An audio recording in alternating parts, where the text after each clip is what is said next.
Embora quando se fala de sistemas de locomoção, venha à mente a imagem de uma cidade contemporânea ou até futurista, com metrôs em alta velocidade percorrendo o subsolo, VLTs charmosos passeando por centros urbanos e monotrilhos tecnológicos cruzando pelo alto as cidades, este é um conceito bem antigo. Tão antigo que talvez tenha sido responsável pela grande maioria de nosso desenvolvimento como espécie no planeta.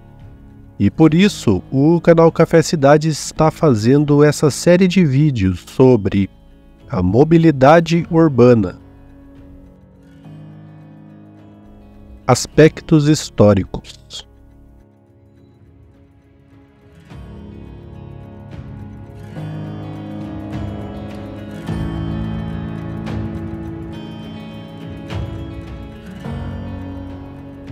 No episódio anterior desta série, vimos a relevância e as definições de mobilidade urbana. Mas, para compreender plenamente esse tema, é essencial olhar para a sua evolução. A forma como as pessoas se deslocaram e se movimentaram nas cidades passou por uma série de transformações significativas ao longo dos séculos, que veremos em resumo a partir de agora.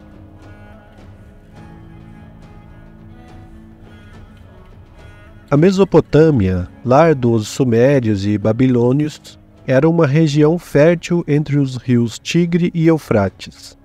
Além do berço das primeiras civilizações, os habitantes dessa região desenvolveram estradas e pontes para facilitar o transporte de mercadoria e de pessoas.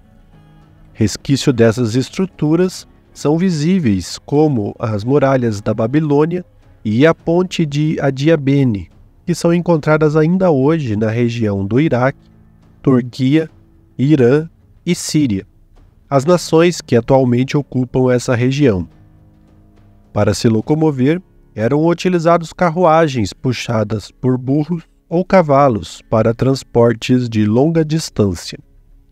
A mobilidade fluvial também era importante, com a construção de barcos de junco e navios de carga. Já no Egito Antigo, outra importante civilização de nossa história, o sistema de transporte fluvial, principalmente pelo rio Nilo, era o destaque. Eles usavam barcos de vários tamanhos para transportar pessoas e mercadorias. Além disso, o Egito desenvolveu uma rede de estradas para conectar cidades e portos estratégicos, facilitando o comércio e a administração. Na China Imperial, existia uma vasta rede de estradas e canais que ligavam várias partes do império. Carruagens eram usadas para o transporte da elite, enquanto a maioria das pessoas dependia de transporte a pé ou por animais. O Grande Canal da China era uma conquista notável, que conectava o norte e o sul do país. As cidades gregas antigas, como Atenas, tinham ruas estreitas, projetadas principalmente para pedestres. Carruagens puxadas por cavalos eram usadas para o transporte dentro das cidades. A Grécia também tinha portos movimentados, facilitando o comércio marítimo. Aqui na América do Sul, nas montanhas dos Andes, os Incas desenvolveram uma rede extensa de estradas pavimentadas que ligavam seu vasto império. Eles também usavam a rede de chasquis, que eram os mensageiros corredores, para transportar mensagens rapidamente através das trilhas das montanhas. Quando olhamos para as vastas planícies da Ásia Central, os povos nômades, mongóis e outros, dependiam principalmente de cavalos e camelos para a sua mobilidade.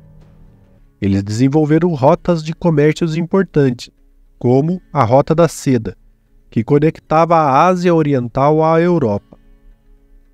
Enquanto isso, as cidades-estados fenícia, como Tiro e Sidom, eram conhecidas por suas habilidades marítimas e construíram navios avançados para o comércio no mar Mediterrâneo. Eles também tinham sistemas de estradas bem desenvolvidas que facilitavam o transporte terrestre. Essas são apenas algumas amostras da mobilidade nas primeiras civilizações. Cada uma adaptou as suas soluções de mobilidade às condições geográficas e culturais específicas da época. E esses sistemas de transporte desempenharam um papel crucial em suas economias, comércio e desenvolvimento urbano. Mas de todas as civilizações da antiguidade, dentre tantas áreas de conhecimento, também na mobilidade urbana é impossível não observar o legado deixado pelo Império Romano. Pois, como citou o historiador, geógrafo e filósofo grego da década de 60 a.C., Estrabão, os gregos pensavam ter acertado na fundação das cidades, ao procurar a beleza do sítio, uma posição forte, portos e uma região fértil. Os romanos preocuparam-se mais com o que os gregos tinham negligenciado: a construção de estradas, abastecimento de águas e esgotos capazes de evacuar para o Tibre a imundície da cidade. Assim, sabemos que os romanos desenvolveram uma complexa rede de estradas, pontes, túneis e aquedutos que ligavam todas as cidades conquistadas a Roma, que foi se aprimorando e desenvolvendo-se conforme as diversas dificuldades foram superadas ao longo de seus quase 1000 anos de domínio. O sistema viário romano foi muito bem documentado e demonstra uma organização hierárquica dividido da seguinte maneira: as vias públicas. Uma via pública é definida muito simplesmente em termos jurídicos pela frase seguinte: uma via pública é aquela cujo solo também é público, porque uma estrada privada é diferente de uma via pública, na medida em que na estrada privada o solo pertence a um particular. Temos lá apenas o direito de caminhar e conduzir nossos carros. Estas vias são as vias principais do império, as principais artérias da malha viária, ligando as grandes cidades entre si. E também são chamadas de vias pretorianas, ou vias militares, ou ainda vias consulares. Era o Estado que financiava a construção, mas exigia uma contribuição dos municípios e dos proprietários das herdades atravessadas, a quem cabia assegurar a sua manutenção. A gestão da manutenção das vias é entregue ao curador viário, que era um funcionário público. Alguns exemplos das principais vias públicas são a Via Ápia, que ligava Roma a Brindisi, e a Via Nova, que ligava Braga a Astorga. Vias vicinais são estradas secundárias de ligação de uma via pública às aldeias, ou então da ligação de duas vias principais, ou ainda ligava uma vila a uma cidade importante. Em volta de algumas cidades, as vias vicinais formavam uma grade para dar acesso aos campos. Elas eram de inteira responsabilidade dos magistrados, constituindo a maioria das estradas da rede viária. Um exemplo é a via de Braga para Monção. Vias privadas ligavam as grandes propriedades agrícolas às vias públicas. Eram privadas, financiadas e mantidas pelo proprietário, mas o acesso era de uso público. O desenvolvimento da mobilidade intraurbana e interurbana por parte dos romanos criou as bases para um mundo desenvolvido europeu observado hoje. Conforme estudos de um grupo de economistas da Universidade de Copenhague, que compararam um mapa da antiga rede de estradas romanas com uma foto noturna atual tirada por satélite, em que é possível ver áreas mais ou menos iluminadas pela rede elétrica. Com base nesse argumento, eles defendem a tese de que a relação entre a eletricidade e iluminação evidencia o progresso da região, confirmada por dados estatísticos da população, densidade viária e produção econômica.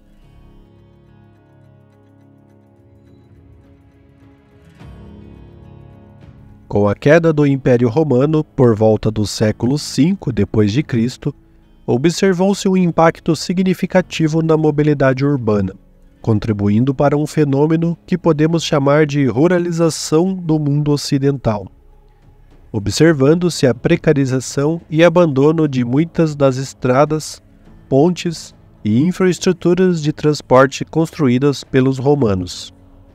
O colapso do Império também levou à decadência de muitas cidades que dependiam do comércio, a administração centralizada e a infraestrutura romana, fazendo com que as pessoas abandonassem as cidades em busca de segurança nas áreas rurais.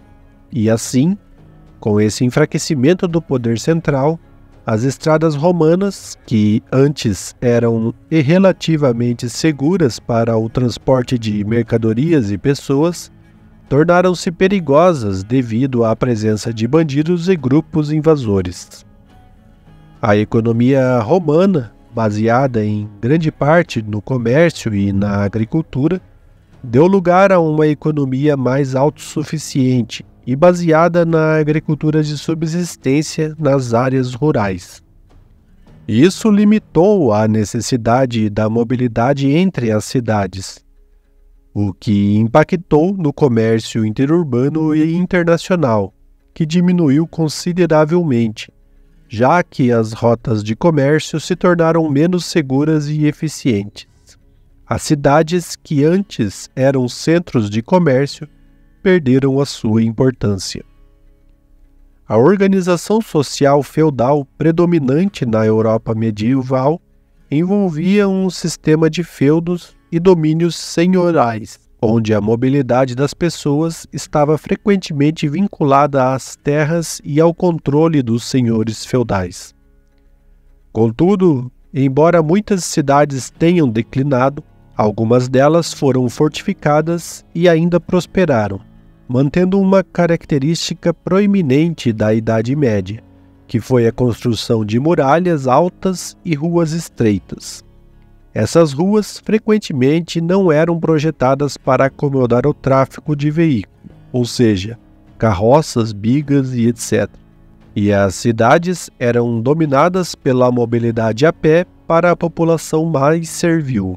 Para a elite medieval, como cavaleiros e nobres, os cavalos eram um meio importante de mobilidade. Carruagens puxadas por cavalos também eram usadas para viagens terrestres de longas distâncias, além das muralhas, porém sempre com um alto risco à segurança. Essas cidades fortificadas muitas vezes se tornaram centros de poder e comércio em uma paisagem rural circundante, especialmente aquelas que ofereciam segurança contra invasões e ameaças. Em geral, estas cidades formaram as bases para os estados-nação, que surgiram na sequência, como Paris, Londres, Coimbra, Lisboa, Berlim, Amsterdã, Roterdã, Dublin e mesmo a própria Roma. Nas regiões costeiras, a mobilidade marítima muitas vezes manteve a sua importância, já que o comércio e a comunicação podiam ser mais seguros e eficientes por essa via. Enquanto que nas regiões onde os rios eram uma característica importante, como na Europa Ocidental, o transporte fluvial era fundamental.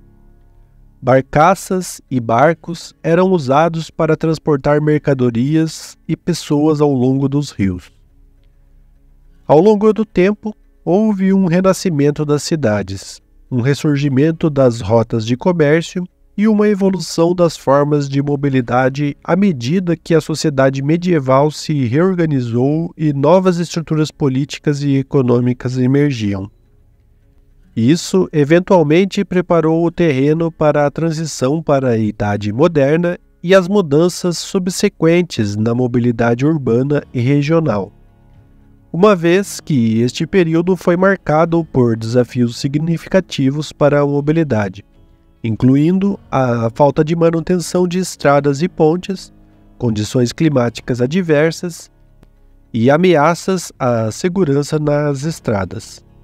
Mas, à medida que as cidades medievais cresceram, surgiram desafios adicionais de congestionamento e falta de espaço para a expansão.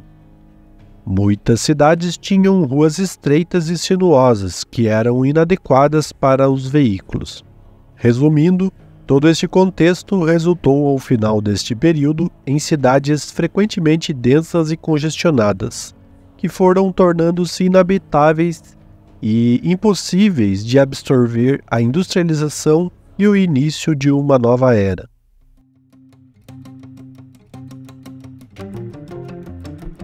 Mesmo com o Renascimento e a consolidação de reino e dos impérios europeus, o salto evolutivo da mobilidade foi pequeno comparado com o que viria a acontecer um pouco mais tarde na Revolução Industrial, que começou na segunda metade do século XVIII no Reino Unido e depois se espalhou por grande parte do mundo, impactando profundamente a mobilidade urbana. A mobilidade urbana na Revolução Industrial trouxe consigo um rápido crescimento das cidades, à medida que as pessoas se mudavam das áreas rurais para os centros urbanos em busca de emprego nas fábricas. Isso levou a uma expansão exponencial destas cidades e a necessidade de infraestrutura de transporte urbano. Uma das inovações mais significativas foi a construção de ferrovias. Com elas, permitiu-se o transporte de mercadorias e passageiros em grande escala e a velocidades inimagináveis anteriormente, transformando as cidades em centro de distribuição de mercadorias e de conexão de pessoas. Diante deste crescimento, para acomodar o tráfego urbano, muitas cidades expandiram suas redes viárias e construíram novas pontes e estradas a fim de melhorar a mobilidade internamente. No final do século XIX, a eletricidade estava se tornando uma fonte de energia cada vez mais viável para uma variedade de aplicações, incluindo o transporte. O desenvolvimento de motores elétricos e sistema de fornecimento de energia tornou possível a eletrificação dos bondes. O início da utilização dos bondes elétricos marcou um avanço significativo na história dos sistemas de transporte urbano. A transição dos bondes puxados por cavalos ou movidos a vapor para bondes elétricos trouxe benefícios em termos de eficiência, velocidade e conforto. Uma das primeiras linhas de bonde elétrico funcional foi inaugurada em Lichtenfeld, um subúrbio de Berlim, na Alemanha, em 1881. Desenvolvida por Werner von Siemens e seu irmão Sir William Siemens, essa linha foi pioneira e demonstrou o potencial da eletricidade para impulsionar os veículos de transporte. O sucesso do bonde elétrico dos irmãos Siemens inspirou a implementação de sistemas semelhantes em outras cidades do mundo. Cidades como Nova York, Londres, Paris, São Francisco e outras começaram a adotar a eletrificação como alternativa aos bondes de tração animal ou a vapor. Os bondes elétricos ofereciam várias vantagens sobre estes predecessores, pois eram mais limpos, silenciosos e eficientes. Além disso, sua operação era menos dispendiosa em comparação aos bondes a vapor. Com a popularidade crescente, começou a se expandir as redes de bondes, criando linhas que conectavam bairros a áreas urbanas anteriormente isoladas, e então passou-se a se integrar com outros modais de transporte, como trens suburbanos, barcas e futuramente os ônibus, criando redes de transportes complexas e abrangentes. A existência de sistemas de bonde elétrico influenciou a expansão urbana, já que as pessoas podiam viver mais distantes dos centros da cidade e ainda assim ter um acesso rápido por meio do transporte público. Porém, Com o tempo, o bonde elétrico enfrentou desafios, incluindo a concorrência de automóveis e ônibus de motor a combustão. Muitas cidades desativaram seus sistemas de bondes no início do século XX, partindo para outras soluções. Já na mobilidade intercidades, a construção de ferrovias não se limitou às regiões urbanas internas, mas a ferrovias de longas distâncias, que foram construídas para conectar regiões, tornando o transporte mais rápido e eficiente. Além das ferrovias, houve uma expansão de redes rodoviárias. Estradas de ferro e estradas pavimentadas conectavam áreas urbanas e rurais, facilitando o transporte de mercadorias, pessoas e a produção agrícola, de maneira que a Revolução Industrial transformou a mobilidade de uma maneira radical. O transporte marítimo também passou por mudanças significativas, com a implementação de navios a vapor, que substituíram os navios à vela, tornando as viagens transoceânicas mais rápidas e confiáveis. Isso impulsionou o comércio internacional e a mobilidade entre continentes. Essas mudanças tiveram um impacto profundo na forma como as cidades cresceram e se desenvolveram, bem como na maneira como as pessoas se moviam dentro das cidades e entre elas.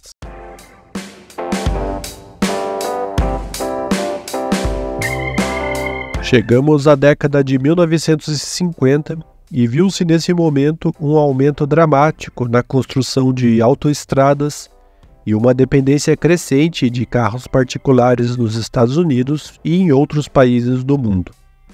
Isso afetou a configuração urbana outra vez, com mais ênfase nas áreas suburbanas. Após a Segunda Guerra Mundial, houve um rápido crescimento da população urbana em todo o mundo, devido a fenômenos como o aumento da natalidade, que ficou conhecido como Baby Boom, que produziu jovens em idade produtivas nascidos em ambientes urbanos e dispostos a permanecer ali, visto que iniciava-se a terceira revolução industrial, com oferta de empregos atraentes e produzindo bens de consumo que afetaram os padrões e a qualidade de vida até então. Com isso, a economia se globalizou e a ciência se desenvolveu, proporcionando avanços nos campos da saúde, da agricultura, da construção civil e principalmente na indústria automobilística. O sonho americano de um estilo de vida virtuoso disseminou-se pelo planeta, o que fez as pessoas enxergarem a vida nas cidades como um símbolo de modernidade e progresso, impactando na demanda por transporte urbano e interurbano. Assim, muitos países investiram pesadamente na construção de estradas e rodovias, tornando o automóvel um modo de transporte dominante. O sistema de autoestrada nos Estados Unidos foi um exemplo notável disso, principalmente com o acesso à aquisição do automóvel cada vez mais facilitado, gerando uma dependência crescente desse meio de transporte para viagens intra- e interurbanas. Nesta mesma esteira, o transporte público, incluindo ônibus, metrôs e bondes, também se expandiu em muitas cidades, para atender a esta crescente demanda. E a aviação comercial se expandiu consideravelmente, tornando as viagens aéreas mais acessíveis e eficientes para longas distâncias.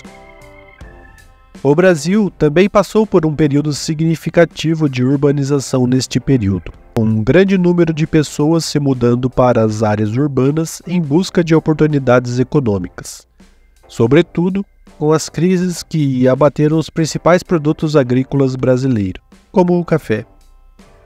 O país investiu em extensas redes rodoviárias, principalmente na gestão do presidente JK e depois nas gestões militares seguintes, incluindo a construção da famosa rodovia Transamazônica. Na visita que efetuou ao município de Altamira, em plena selva amazônica, o presidente Médici inaugurou oficialmente os trabalhos de construção da rodovia Transamazônica, instrumento eficaz de ampliação das fronteiras econômicas do país e uma das obras essenciais do Programa de Integração Nacional elaborado pelo atual governo. A colonização da Amazônia é dificultada pela escassez relativa de transportes. O lançamento de vias terrestres de penetração, servindo de complemento ao sistema de rios navegáveis, torna-se, portanto, um imperativo. E a criação de um sistema de autoestradas que buscava ligar os diversos pontos do território nacional à recém-construída capital, Brasília. O automóvel se tornou o meio de transporte preferido para muitos brasileiros. E, com o perdão do trocadilho, virou o carro-chefe da indústria nacional, que parece ter ficado sem fôlego financeiro e político para investir no modal ferroviário, que se limitou ao transporte de carga nos dias atuais. As cidades brasileiras expandiram seus sistemas de transporte público com um foco excessivo no ônibus de motor a combustão, sendo o metrô um privilégio de algumas poucas capitais mais fortemente adensadas, e um evidente abandono aos sistemas de bondes elétricos, ou os VLTs. Isso refletiu em diversos problemas de mobilidade e produtividade da população brasileira, que tem no transporte público um dos gargalos que desafiam seu crescimento e castigam as populações metropolitanas dos grandes centros urbanos. A aviação comercial brasileira observou uma expansão de aeroportos e a criação de companhias aéreas, mas ainda está bem aquém de servir como um meio de locomoção de ampla abrangência social, como observamos em países do centro global. Por anos, este modal era um serviço de transporte exclusivo a uma pequena faixa social de alto poder aquisitivo, com preços proibitivos à grande maioria da população brasileira.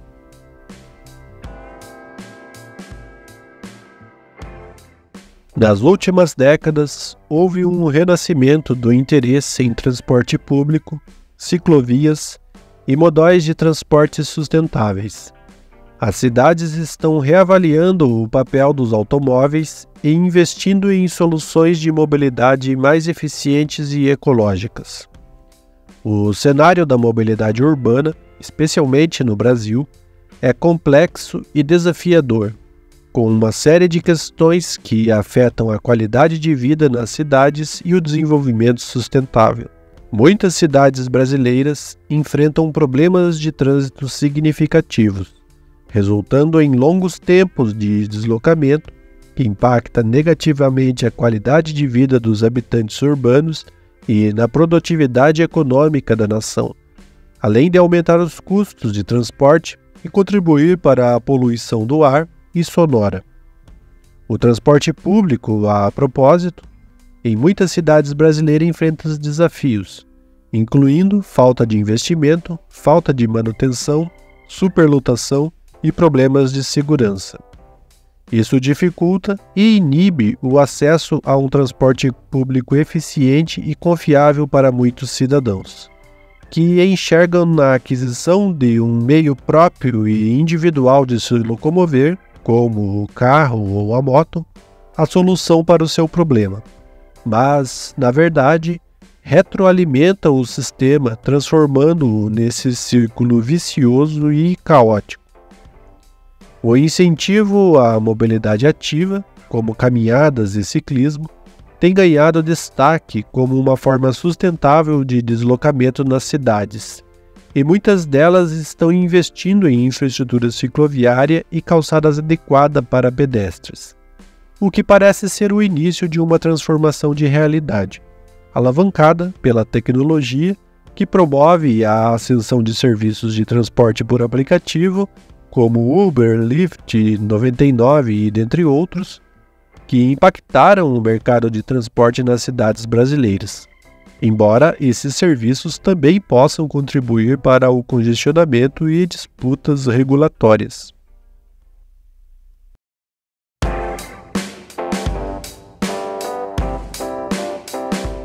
Em resumo, A mobilidade urbana no Brasil enfrenta desafios significativos, mas também oferece oportunidades para melhorias.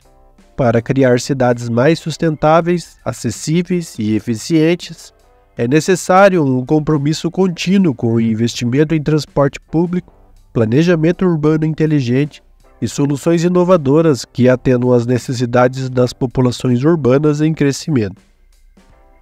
Esses aspectos históricos demonstram como a mobilidade urbana está intrinsecamente ligada à evolução das cidades e da sociedade em geral. O desafio atual é encontrar um equilíbrio entre as inovações tecnológicas, a crescente preocupação com o meio ambiente e a necessidade de criar cidades mais habitáveis e acessíveis para as pessoas. Nos vídeos sequentes desta série, exploraremos como as cidades estão enfrentando esses desafios e planejando seu futuro em termos de mobilidade urbana. Por isso, se você ainda não é inscrito no canal, inscreva-se e ative o sininho para notificações. Obrigado por assistirem e até a próxima!